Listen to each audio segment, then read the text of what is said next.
আসসালামু আলাইকুম। আজকে আমরা একটি অত্যন্ত গুরুত্বপূর্ণ বিষয় নিয়ে আলোচনা করব, যা নিয়ে অনেক বিতর্ক এবং ভুল ধারণা রয়েছে।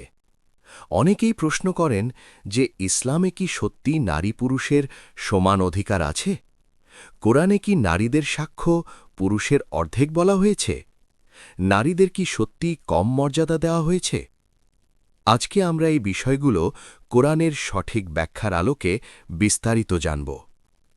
প্রথমেই আমি আপনাদের কাছে এবং সকল শ্রোতাদের কাছে হাত জোড় করে ক্ষমা চেয়ে নিচ্ছি যদি আমার আলোচনায় কোনো কঠোর শব্দ চলে আসে। কিন্তু সত্য প্রকাশ করতে হলে স্পষ্ট এবং দৃঢ়তার সাথে বলতে হয়।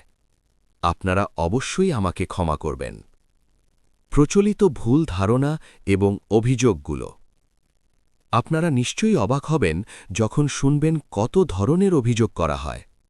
আমি এগুলো একটু সংক্ষেপে বলছি। বলা হয় যে আল্লাহর কিতাবে নাকি লেখা আছে পুরুষরা 4 জন নারীকে বিয়ে করতে পারে, তারপর তাদের তালাকও দিতে পারে। নারীরা যখন মাসিক হয় তখন তারা অপবিত্র হয়ে যায়। নারীদের দাসী এবং বন্দী বানিয়ে তাদের অনুমতি ছাড়াই তাদের সাথে সহবাস করা যায়।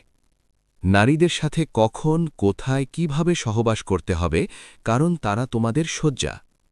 নারীদের তালাক দেওয়া যায়। নারীর মাহার অর্থাৎ তার শরীরের মূল্য নির্ধারণ করা যায়, তাকে ব্যবহার করা যায়। এই সমস্ত কথা শোনার পরে যদি এই ধরনের কথা সত্যিই কোনো কিতাবে লেখা থাকে, তাহলে আমি কিভাবে সেই কিতাবকে আল্লাহর কিতাব বলবো? আমি কিভাবে আল্লাহকে জুল জালাল বলবো? আমি কিভাবে তাকে মানব? আমি কিভাবে বলবো সুবহান আল্লাহ? কেমন কথা এতে লেখা হয়েছে? এক লিঙ্গকে এত উঁচু করা হলো আর আরেক লিঙ্গকে এত নিচু করা হলো, এটা কি শুধুমাত্র সৃষ্টির খেলা? না, এগুলো সব মিথ্যা। এই সমস্ত মিথ্যা এবং ভুল ব্যাখ্যা আমরা এক পাশে রেখে দিচ্ছি। আমরা এই সমস্ত বিষয় নিয়ে অবশ্যই আলোচনা করব, কিন্তু আজকে আমি আপনাদের একটি সাধারণ কিন্তু অত্যন্ত গুরুত্বপূর্ণ বিষয় ব্যাখ্যা করব। নারীর সাক্ষ্য অর্ধেক এই দাবির বিশ্লেষণ। আজকে আমি আপনাদের শুধু একটি ছোট্ট কিন্তু খুবই সাধারণ বিষয় বলবো। বলা হয়ে থাকে যে নারীর সাক্ষ্য অর্ধেক। 2 জন নারী মিলে একজনের সাক্ষ্য হবে। একজন পুরুষ থাকলে তার সাক্ষ্যই একটি সাক্ষ্য হিসেবে গণ্য হবে। এটা কতই না ঘৃণ্য এবং ভুল কথা। কিন্তু এটা হলো কিভাবে? কুরআন মজিদে যে আয়াতে এই বিষয়ে বলা হয়েছে, যেখানে এই ব্যাখ্যা করা হয়েছে, সেখানে একটি শব্দকে কিভাবে ভুলভাবে ব্যাখ্যা করা হয়েছে, আসুন তা দেখি। রিজাল শব্দের প্রকৃত অর্থ এবং গুরুত্ব। কুরআনে রিজাল শব্দটি ব্যবহার করা হয়েছে। অনেকে এই শব্দটিকে সরাসরি মানুষ বা শুধুমাত্র পুরুষ অর্থে ব্যাখ্যা করেছেন, কিন্তু এটা মোটেও সঠিক নয়। অস্ট্রেলিয়াতে একে ম্যান অফ মেরিট বলে, আমেরিকায় ডিউড বলে, কিন্তু এর আসল অর্থ আদমি বা শুধু মানুষ নয়। এর প্রকৃত অর্থ হল সমাজে যার সম্মান আছে, যার মর্যাদা আছে, যার একটি অবস্থান আছে। ইংরেজিতে বলা যায় man of distinction, leadership personality, যিনি সমাজে নেতৃত্ব দেন।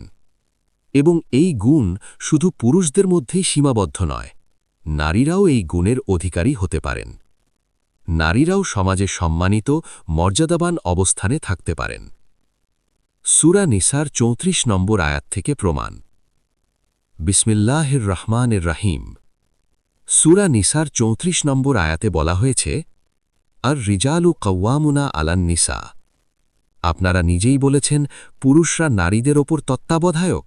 না, এখানে রিজাল মানে ডিস্টিংটিভ ফেলোজ, ডিস্টিংগুইশড পার্সনস। এই গুণসম্পন্ন ব্যক্তিরা নারীও হতে পারেন, পুরুষও হতে পারেন। অর্থাৎ নিসা যারা, তারা দুর্বল শ্রেণীর মানুষও হতে পারে। এখন এখানে যদি রিজাল মানে পুরুষ হয় আর নিসা মানে নারী হয়, তাহলে কোরআনে জাকার ওয়া উনসা কি? কোরআন তো সরাসরি পুরুষ নারী বোঝাতে জাকার এবং উনসা শব্দ ব্যবহার করেছে, তাই না? তাহলে এই রিজাল কি? আপনারা চিন্তা করে দেখুন। সূরা ইউসুফের ১০৯ নম্বর আয়াত দেখুন, আরও স্পষ্ট প্রমাণ। দ্বিতীয় একটি আয়াত দেখুন, সূরা ইউসুফের ১০৯ নম্বর আয়াতে এসেছে, ওয়ামা আরসালনা মিন ক্বাবলিকা ইল্লা রিজালান নুহি ইলাইহিম মিন আহলিল কুরা। এর অর্থ করা হয়, আমরা তোমার আগে শুধু পুরুষদেরকেই পাঠিয়েছি? না। সঠিক অর্থ হল, আমরা সম্মানিত মর্যাদাবান ব্যক্তিদেরকেই ওয়াহি দিয়ে বস্তিবাসীদের কাছে পাঠিয়েছি। ডিস্টিংটিভ পিপল, যাদের সমাজে মর্যাদা ছিল। এখানেও রিজালান শব্দটি লিঙ্গের সাথে জড়িত নয়। এখানে এটি মর্যাদা এবং যোগ্যতার সাথে সম্পর্কিত। সূরা মুমিনুন ৩৮ নম্বর আয়াত। আরেকটি আয়াত দেখুন, সূরা মুমিনুন ২৩.৩৮ আছে, ইন হুয়া ইল্লা রাজুলুন। এখানে মিথ্যাবাদীর প্রসঙ্গে বলা হচ্ছে, আমরা কখনোই তার কথা মানব না, এই ব্যক্তি জমিনে মিথ্যা বলছে। এখানে সূরার মধ্যে বলা হচ্ছে যে এই ব্যক্তি সম্মানিত মর্যাদাবান দাবি করছে, কিন্তু সে মিথ্যাবাদী। এই সমস্ত আয়াতগুলো থেকে বোঝা যাচ্ছে যে রিজাল শব্দের অর্থ বিভিন্ন প্রেক্ষাপটে বিভিন্ন। সূরা বাকারার ২৮২ নম্বর আয়াত, মূল আয়াত বিশ্লেষণ। এখন আসুন মূল বিষয়। কুরআন মজিদের সবচেয়ে বড় আয়াত কোনটি? সূরা বাকারার ২৮২ নম্বর আয়াত। এই আয়াতে কিছু লেনদেন লেখার কথা বলা হচ্ছে। মৃত্যুর আগে নিজের উইল বা সমস্ত বিষয় লিখিত আকারে রাখার নির্দেশনা দেওয়া হচ্ছে। এই আয়াতের মাঝখান থেকে একটি অংশ তুলে নিয়ে আমি আপনাদের বোঝাব। সেই অংশটি হল, ওয়াস্তাশহিদু শাহিদাইনি মির রিজালিকুম ফাইল্লাম ইয়াকুনু রাজুলাইনি ফারাজুলুন ওয়ামরাআতানি মিম্মান তারদাউনা মিনাশ শুহাদাই আনতাদিল্লা ইহদাহুমা ফাতুযাক্কিরা ইহদাহুমাল উখরা। এর প্রচলিত ভুল অনুবাদ করা হয় এভাবে, তোমাদের মধ্যে থেকে দুজন পুরুষকে সাক্ষী বানাও।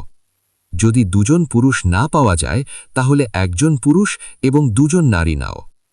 এখানেও রিজালিকুম, রাজুলাইনি, রাজুলুন এই শব্দগুলো ব্যবহার হয়েছে।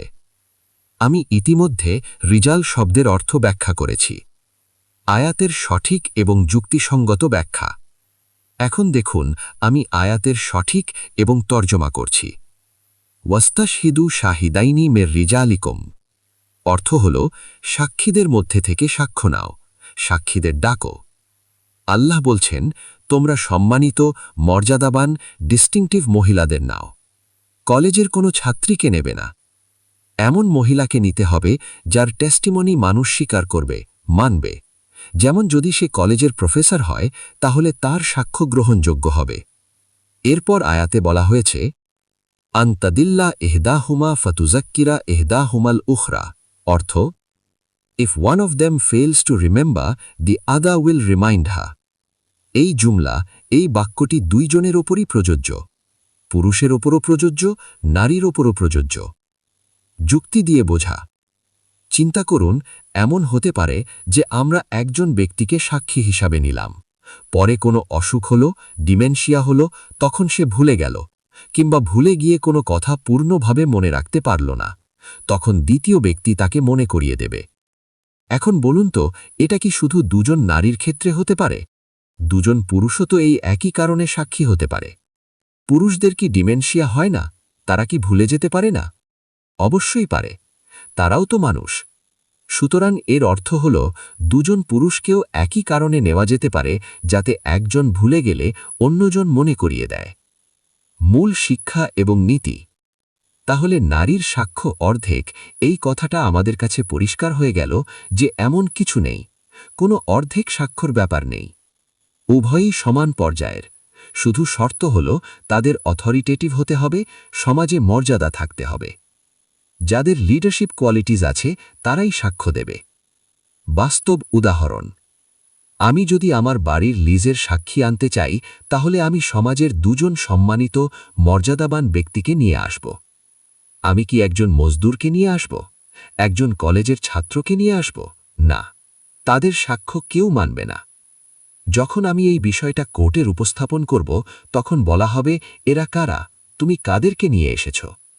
সমাজের সম্মানিত মর্যাদাবান লোকদের সাক্ষীর জন্য ডাকো। আর সেই দুজন সম্মানিত ব্যক্তি দুজন পুরুষও হতে পারে, দুজন নারীও হতে পারে, অথবা একজন পুরুষ এবং একজন নারীও হতে পারে। শেষ কথা এবং ভবিষ্যৎ পরিকল্পনা। আমরা শুরুতে অনেকগুলো বিষয় উল্লেখ করেছিলাম, আপনিও বলেছিলেন, আমিও প্রশ্ন আকারে তুলে ধরেছিলাম। 4 বিয়ের বিষয়, তালাকের বিষয়, কৃতদাসীর বিষয়, অপবিত্রতার বিষয়, এমন অনেক বিষয় আছে যেগুলো নিয়ে প্রশ্ন উঠতে পারে। তাহলে কি আমরা এরকম করতে পারি যে এগুলোর ওপর আলাদা আলাদা ভিডিও বানাই, এক একটি বিষয় নিয়ে? আমি আপনাকে বলতে পারব যে আল্লাহর ওপর কত বড় মিথ্যা চাপানো হয়েছে।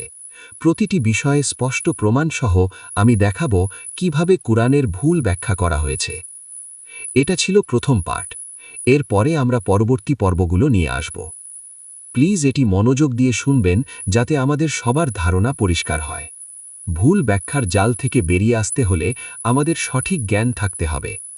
কুরআন অত্যন্ত ন্যায়বিচারের কিতাব। এতে নারী পুরুষ উভয়কেই সমান মর্যাদা দেওয়া হয়েছে। শুধু ভুল ব্যাখ্যা এবং শব্দের ভুল অর্থের কারণে মানুষের মনে ভুল ধারণা তৈরি হয়েছে।